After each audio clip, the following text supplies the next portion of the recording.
In this video, we're going to use weighted average concepts in order to learn how to extend the cost volume profit analysis to cover cases where multiple products share a common set of fixed costs.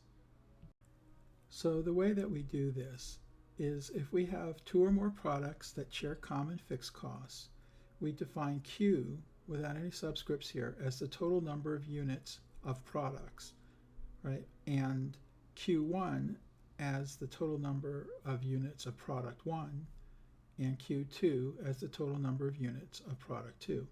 If we had 10 products, we could just keep adding Q3, Q4, etc., etc., etc.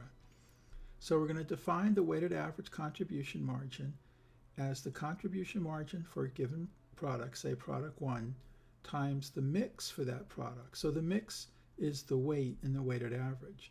Now, how do we determine the mix?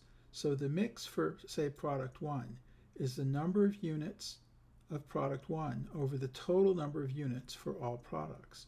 And the mix for product 2 then is the quantity of product 2, in other words, the number of units of product 2 over the total number of units. So we're going to use the individual contribution margins and the mix to calculate a weighted average contribution margin. And then for our existing formulas, wherever we saw contribution margin, we can put in weighted average contribution margin. Now, we're not going to get the quantity Q1 or Q2, but what we're going to do is solve for the total quantity Q. On this slide, I've just taken our existing formulas, and you'll note that I've put the weighted average contribution margin in the denominator in each of the formulas. And as I said right before, the Q now is going to be the total number of units. Now, this is not really a problem because sometimes the total number of units is a sufficient answer.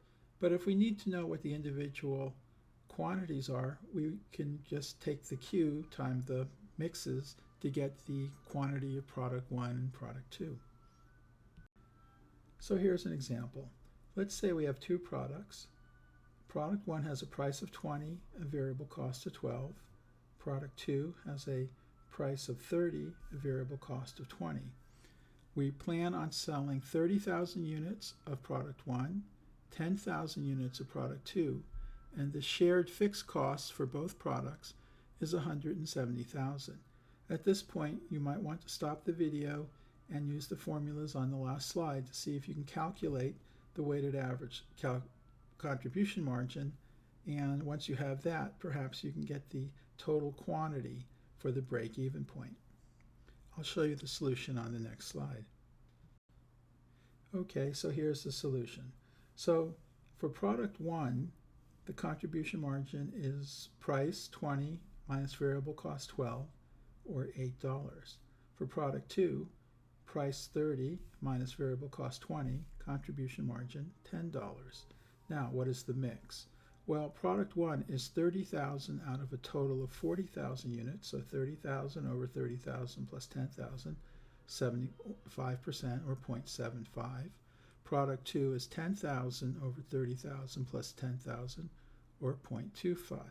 Then the weighted average contribution margin is the contribution margin for product 1 times the mix, 75%, plus the contribution margin for product 2 times the mix, 25%, $6 plus $8.50. So the weighted average contribution margin is $8.50. Therefore, the break-even point is the fixed cost, 170,000, divided by $8.50, the weighted average contribution margin, or 20,000 total units. Now remember, we have 75% product 1, so 75% of 20,000 is 15,000 units, and 25% of 20,000 is 5,000 units. So if we sell 15,000 of product 1 and 5,000 of product 2, then the company will break even.